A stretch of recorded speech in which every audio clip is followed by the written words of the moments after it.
बस जरा तसव्वुर करें कि एक दिन आप नींद से जागें और ये महसूस करें कि आपका जिस्म आहिस्ता आहिस्ता हुआ में गायब हो रहा है, आप गायब हो रहे हैं। ये कितना खौफनाक होगा, है ना? तो आज की कहानी बिल्कुल यही है जो एक आदमी के साथ पेश आई। तो आइए शुरू करते हैं। कहानी के आगाज में हम एक आम आदमी को देखते हैं जिसका नाम बाब है। लाखों लोगों की तरह इसकी जिंदगी भी बहुत सादा थी। वो अमेरिका के एक छोटे कस्बे में एक फैक्ट्री में काम करता था। अपने काम की वजह से इसे अपनी बीवी और बेटी से दूर रहना पड़ता था। इसके घर में इसकी बीवी दिरुला और बेटी ईवा शामिल थी, मगर दिरुला को अकेले ही ईवा की परवरिश करना मुश्किल लगता था। वक्त गुजरने के साथ साथ ईवा और अपने वालिद के दरमियान दूरी बढ़ने लगी। एक दिन दिरुला ने बाब को फोन किया ताकि उन मसाइल पर बात करे और ईवा के बारे में सब कुछ समझाए। लेकिन अजीब बात यह हुई कि बाब ने अपनी बीवी से कहा कि अब वो उनके साथ कोई रिश्ता नहीं रखना चाहता और इसे चाहिए कि वो बेटी को खुद संभाले। दिल ही दिल में बाब अपनी बेटी के रवैये से दुखी था, मगर किसी वजह से वो अपने खानदान से जड़ा नहीं रहना चाहता था। अपने गम भुलाने के लिए वो एक मकामी क्लब गया जहाँ इसने मुसलसल शराब पी। वहीं एक आदमी रॉबिन इसके पास बैठ गया। रॉबिन दरअसल इस कस्बे का बदनाम जमाना डीलर था। इसने हल्की फुल्की बातचीत के बाद बाब को एक काम की पेशकश की। अगर बाब इसके पास नेल्सन का कुछ सामान महफूज तरीके से दूसरे शहर पहुँचा दे तो इसे बहुत बड़ी रकम मिलेगी। रकम इतनी ज्यादा थी कि बाब ने फौरन हामी भर ली। अगले दिन बाब हसन मामूल अपनी फैक्ट्री गया, लेकिन वहाँ एक ब्लेड ठीक करते हुए अचानक वो यूं जिम गया जैसे किसी ट्रांस में हो। खुशकिस्मती से इसके एक दोस्त ने आवाज दी तो वो होश में आ गया। इसके बाद बाब अपने बास के पास गया और चंद दिन की छुट्टी मांगी क्योंकि वो ये गैर कानूनी काम करने का सोच रहा था। इसी रात इसने अपना सामान बांधा और नेल्सन से मिलने निकल पड़ा, मगर रात गए अचानक इसे शदीद कमजोरी महसूस हुई और हादसाती तौर पर उसकी गाड़ी का जबरदस्त एक्सीडेंट हो गया। अगरचे वो जख्मी हुआ लेकिन जिंदा बच गया। फौरन ही इसने नेल्सन को फोन किया और सारी बात बताई। इसके बाद बाब एक मकामी कैफे गया ताकि वाशरूम में जाकर अपने जिस्म से खून साफ कर सके। वहाँ इसने एक चौंका देने वाली चीज देखी। इसके पेट की जल्द और गोश्त जैसे गायब हो रहे थे। इसने जल्दी से अपने जख्म पर पट्टी बांधी और कैफे के अंदर गया जहाँ नेल्सन इससे मिलने आया था। बाब ने नेल्सन से कहा, मेरी गाड़ी तबाह हो गई है, अब मैं ये काम कैसे करूँ? नेल्सन ने इसे तसल्ली दी, मैं खुद तुम्हारी गाड़ी ठीक करवा दूंगा। फिर नेल्सन बाब को अपने घर ले गया। अगली सुबह दोनों करीब के जंगल में गए। दूर से नेल्सन ने एक बड़ा रीछ गोली मारकर हलाक कर दिया। इसने रीछ के जिस्म के हिस्से काट कर टुकड़े टुकड़े किए, एक डब्बे में पैक किया और बाब को दिया कि वो इसे दूसरे शहर पहुंचा दे। नेल्सन खुफिया तौर पर उन जानवरों के आज़ा ब्लैक मार्केट में बहुत महंगे दामों बेचता था। उधर नेल्सन ने बाब की गाड़ी भी मुरम्मत करवा दी तो बाब ये रीछ के आज़ा लेकर रवाना हुआ। रास्ते में वो अपने घर रुका ताकि बीवी और बेटी से मिल सके। वहाँ बीवी ने बताया कि ईवा इस रात अपनी दोस्त के घर जा रही है, इसलिए बाब ने फैसला किया कि वो घर पर ही रात गुजारेगा। अगली सुबह जब वो निकल रहा था तो इसकी मुलाकात ईवा से हुई। ईवा ने झुंझला कर कहा, आज क्यों आए? फिर बरसों गायब रहने पर वो फौरन वहाँ से चली गई। दिल शिकस्ता बाब वो आज़ा लेकर दिए गए पते पर पहुँचा। आखिरकार वो एक फैक्ट्री पहुँचा जहाँ एक बूढ़ा आदमी काम कर रहा था। बूढ़ा इस पैकेज को महफूज तरीके से पाकर खुश हुआ, मगर इसने बाब को खबरदार किया कि नेल्सन के साथ काम करना इंतहाई खतरनाक है। इसने बाब को मोहतात रहने का मशवरा भी दिया। वो शख्स नेक दिल भी था। इसने देखा कि बाब कितना कमजोर और बीमार लग रहा है तो इसने इसे एक किस्म की जड़ी बूटियों की दवा दी ताकि इसकी ताकत बहाल हो सके। ये सब कुछ होने के बाद बाब दोबारा घर वापस आ गया। जब ईवा ने अपने वालिद को इतना थका हुआ और बीमार देखा तो इसने पूछा, आपको क्या हुआ है? बाब ने जवाब दिया, वो कुछ नहीं, बस काम से थोड़ा थक गया हूँ और हल्की सी चोट लगी है। ईवा ने अपने वालिद से कहा, डॉक्टर को दिखाएं कहीं ये बढ़ ना जाए। क्या आपको याद नहीं दादा किस तरह एक छोटी सी बीमारी से ही मर गए थे? खैर उसके बाद ईवा घर से निकली और एक चाइनीज मार्केट चली गई। वहाँ वो एक दुकान में जड़ी बूटियाँ लेने गई। ईवा को देखकर लग रहा था जैसे वो खुद भी अंदर ही अंदर बीमार हो, मगर इसने किसी को नहीं बताया। इसकी हालत देखकर दुकानदार औरत ने इसे मशवरा दिया कि साथ वाले कमरे में मौजूद डॉक्टर को दिखा ले, लेकिन ईवा ने इनकार कर दिया। इसने सिर्फ एक कुदरती चाय खरीदी और वहाँ से निकल गई। बाद में ईवा अपनी सहेलियों से मिली और एक मंसूबा बनाया कि वो सब एक पुराने पागल खाने जाएंगे। आखिरकार वो इस पुराने अस्पताल पहुँच गए। अंदर जाकर सब ने एक दूसरे को भूतों की कहानियाँ सुनाना शुरू की। इसी वक्त ईवा ने कहा, मेरे दादा को भी कभी यहाँ दाखिल किया गया था, वो एक बहुत छोटी बीमारी से मर गए। मैं वाकई जानना चाहती हूँ कि असल में उनके साथ हुआ क्या था। ये कहते हुए इसने पुरानी फाइलें ढूंढने की कोशिश शुरू कर दी, मगर अचानक ईवा और उसकी सहेलियों ने एक कमरे में सफेद चादर में लिपटा हुआ आदमी देखा जो पलक झपकते ही उनके सामने से गायब हो गया। ये देखकर सबके होश उड़ गए। जब ईवा की एक सहेली ने इसका हाथ पकड़ा तो उन्होंने देखा कि ईवा का आधा हाथ भी गायब हो रहा है। सहेलियां खौफ के मारे चीखें और भाग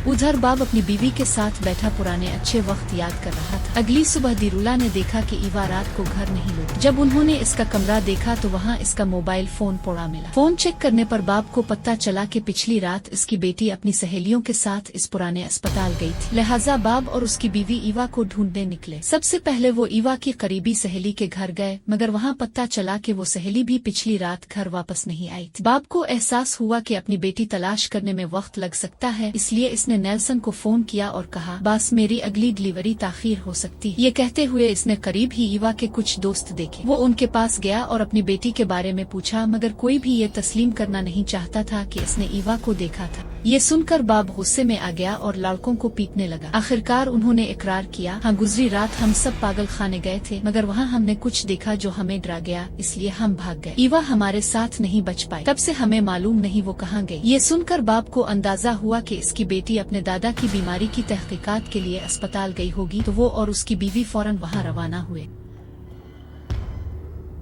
उधर ईवा होश में आ गई और खुद को एक पिंजरे में कैद पाया। इसी वक्त बाब और दिरुला अस्पताल पहुंचे, मगर सिक्योरिटी गार्ड्स ने उन्हें अंदर जाने से मना कर दिया। गुस्से में बाब ने उनसे लड़ाई शुरू कर दी, मगर अचानक शदीद दर्द ने इसे मारा और वो जमीन पर लुढ़क पड़ा। खुशकिस्मती से एक डॉक्टर ने इसे पहचान लिया, वही डॉक्टर जो एक वक्त में बाब के वालिद का इलाज करता था। डॉक्टर ने दिरुला से कहा, आपके शौहर की हालत ठीक नहीं है, इसे यहाँ दाखिल करके फौरन इलाज करना चाहिए। इस वक्त बाब को अपनी पुरानी यादें याद आई। जब इसके वालिद को यहाँ दाखिल कराया गया था तो वो बेंच पर बैठा करता था। इसके वालिद नहीं चाहते थे कि बाब इसे इतने कमजोर हाल में देखे। डॉक्टर ने अब बाब से कहा, अगर आप चाहें तो आप यहाँ रहकर अपना इलाज मुकम्मल करवा सकते हैं। मगर बाब ने कहा, नहीं, मेरी बेटी गायब है, मुझे पहले इसे ढूंढना होगा। इसके बावजूद एक सिक्योरिटी गार्ड ने जबरदस्ती इसे एक कमरे में बंद कर दिया। इस रात जब बाब जागा तो इसने देखा कि दरवाजा खुला पड़ा है और मेज पर किसी ने मैन दरवाजे की चाबी भी छोड़ दी। तो बाब ने फौरन चाबी उठाई, दरवाजा खोला और अस्पताल से फरार हो गया। वो अपनी बीवी को तलाश करने घर वापस आया, मगर दिरुला वहाँ मौजूद नहीं। तभी नेल्सन ने बाब को फोन किया और धमकी दी, अगर तुम मेरा पैकेज बर वक्त पहुँचाने में नाकाम रहे तो मैं तुम्हारे खानदान को जिंदा नहीं रहने दूंगा। ये सुनकर बाब शदीद तनाव में आ गया। इसे बिल्कुल समझ नहीं आ रहा था कि अब क्या करे। तो वो ईवा की एक दोस्त के घर दौड़ता हुआ पहुँचा। लड़की का नाम अलीसा था और वो घर वापस आ चुकी थी। बाब ने फौरन इससे अपनी बेटी के बारे में पूछा। इस लड़की ने भी वही कहा कि ईवा इस रात उनके साथ बाहर नहीं निकली थी, लेकिन हाँ, अलीसा ने इजाफा किया, ईवा शायद बहुत बीमार, मैंने इसका हाथ देखा था, वो दरमियान से गायब हो रहा था। ये कहते हुए इसने बाब को ईवा का बैग थमा दिया। जब बाब ने बैग खोला तो उसके अंदर चाइनीज नेचुरल टी मिली। फौरन ही इसे वो बूढ़ा आदमी याद आया जो फैक्ट्री में मिला था और जिसने इसे भी यही जड़ी बूटियों की दवा दी थी ताकि वो ताकत बहाल कर सके। चुनांचे बाब दोबारा इसी फैक्ट्री गया ताकि इस आदमी से मिले और इस दवा के बारे में मजीद जाने। बाब ने कहा, मेरी बेटी कई दिनों से गायब है, क्या तुम जानते हो वो कहाँ है? आदमी ने जवाब दिया, देखो मैं मानता हूँ कि मैं गैर कानूनी सामान का कारोबार करता हूँ, मगर मैं भी एक बाप हूँ, एक शौहर, मैं कभी किसी को अगवा नहीं कर सकता। जब बाब ने इस जड़ी बूटी वाली दवा के बारे में पूछा तो इसने चाइनीज शॉप का पता दिया और कहा, अगर तुम वहाँ जाओगे तो सब कुछ जान लोगे। उधर ईवा को दिखाया गया कि वो बंधी हुई थी, इसके हाथ पांव बांध दिए गए थे, जबकि कुछ लोग उसके जिस्म को काट रहे थे और मुख्तलिफ टेस्ट कर रहे थे ताकि ये समझ सकें कि वो इस तरह क्यों गायब हो रही। ईवा नाकाबिले बर्दाश्त तकलीफ में चीख रही थी। तब तक बाब चाइनीज शॉप पहुँच चुका था। इसने दुकानदार औरत को अपनी बेटी की तस्वीर दिखाई और उसके बारे में पूछा। ये देखकर दुकानदार खौफजदा हो गई और एक लफ्ज भी ना बोल सकी। इतने में बाब ने देखा कि इसकी बेटी की साइकिल दुकान के सामने खड़ी है। इसने कहा, मुझे पता है मेरी बेटी यहाँ आई थी, मुझे सब कुछ बताओ। ये कहकर जब इसने अपनी टोपी उतारी तो नजर आया कि बाब के सर का 50% हिस्सा पहले ही गायब हो चुका है। ये देखकर चीनी औरत दहशतजदा रह गई और खामोशी से पास वाले कमरे में मौजूद डॉक्टर के चैम्बर की तरफ इशारा कर दिया। बाब फौरन अंदर घुस गया, रास्ते में अपने कपड़े फाड़ता हुआ और चीखते हुए अपनी बेटी को पुकारने लगा। इसी लम्हे पीछे से ईवा भी चीख। डॉक्टरों और उनके आदमियों ने बाब पर हमला कर दिया, मगर आधे गायब होते जिस्म के बावजूद बाब ने भरपूर मुकाबला किया, दुश्मनों को शिकस्त दी और पिंजरे में कैद अपनी बेटी तक जा पहुंचा। असल में वो डॉक्टर बुरे लोग नहीं थे, वो सिर्फ इस अजीब बीमारी का इलाज ढूंढने की कोशिश कर रहे थे। ईवा अपने वालिद के पिघलते हुए जिस्म को देखकर खौफजदा हो गई,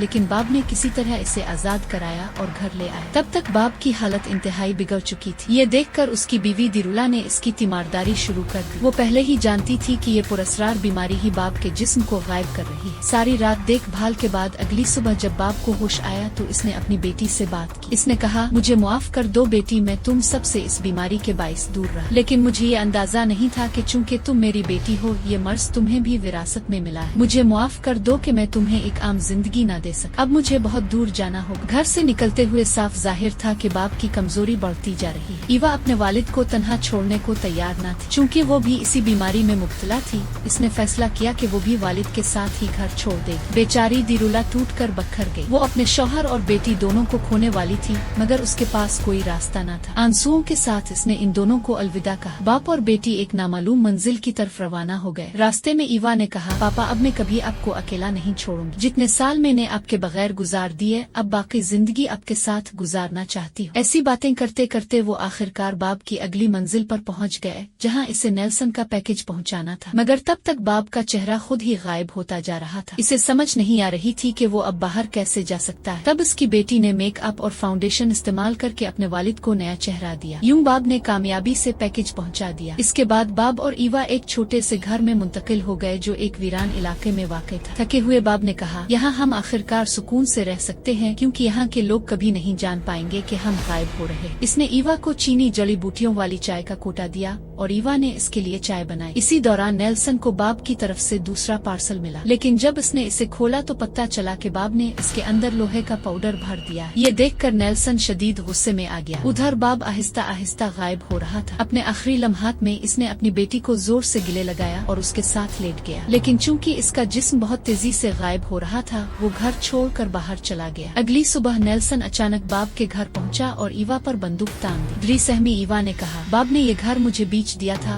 और वो जा चुका है। मगर नेल्सन ने यकीन न किया। इसने घर की तलाशी ली, इस यकीन के साथ कि बाब ने अपनी चीजें वहीं छुपा रखी है। जब इसे कुछ न मिला तो इसने फैसला किया कि अब वो ईवा को सजा देगा, लेकिन एन इसी वक्त एक अनदेखी शबीह जाहिर हुई और नेल्सन पर हमला करके इसे इतनी मारा कि वो वहीं मर गया। ईवा को एहसास हुआ कि इसका वालिद अब मुकम्मल तौर पर गायब हो चुका है। अगरचे वो नजर नहीं आ रहा था, लेकिन बाब ने अपनी बेटी से कहा, मैं हमेशा तुम्हारी हिफाजत करूंगा मेरी बच्ची, फिक्र न करो। इसके बाद वो दोनों नेल्सन की लाश को एक घने जंगल के अंदर फेंक आए, जहाँ एक देव हैकल रीछ ने इसे निगल लिया। फिर ईवा अपने अनदेखे वालिद के साथ माल में शॉपिंग करने गई। बाद में वो दोनों गाड़ी में बैठकर बातें करने लगे और यहीं पर हमें असल हकीकत मालूम हुई। तर्कशुदा अस्पताल में सफेद चादर में लिपटा हुआ अनदेखा शख्स दरअसल ईवा का नाना यानी बाब का वालिद था। बाब हमेशा समझता रहा था कि इसके वालिद एक छोटी सी बीमारी की वजह से मर गए थे, लेकिन हकीकत ये थी कि इसके वालिद भी गायब हो गए थे और जिंदगी भर के लिए इसी अस्पताल में कैद कर दिए गए थे। असल में वही बाब का वालिद था जिसने उसी रात इसे अस्पताल से आजाद कराया था, ताकि बाब भी हमेशा के लिए वहाँ कैद न हो जाए। ये गायब होने वाली हालत दरअसल एक मौरूसी बीमारी थी जिससे वो कभी नहीं बच सकते थे, और जब वो मुकम्मल तौर पर अनदेखे हो जाते तो उनकी उम्र भी बहुत ज्यादा बढ़ जाती थी। इसी इंकिशाफ के साथ ये सादा मगर अजीब सी कहानी खत्म हुई। सच कहूँ तो जब मैंने इसकी IMDb रेटिंग 6 से ऊपर देखी तो मुझे लगा ये फिल्म काफी अच्छी होगी, लेकिन हकीकत में ये बहुत सादा निकली और इस बीमारी के बारे में कोई वजाहत या तज्जिया नहीं दिया गया कि ये क्यों मौजूद थी या इसका कोई इलाज था या नहीं। फिर भी कमेंट्स में जरूर बताइएगा कि आपको ये कैसी लगी। आज के लिए बस इतना ही। मजीद वीडियोस देखने के लिए सब्सक्राइब करें और बेल आइकन जरूर दबाएं। देखने का शुक्रिया।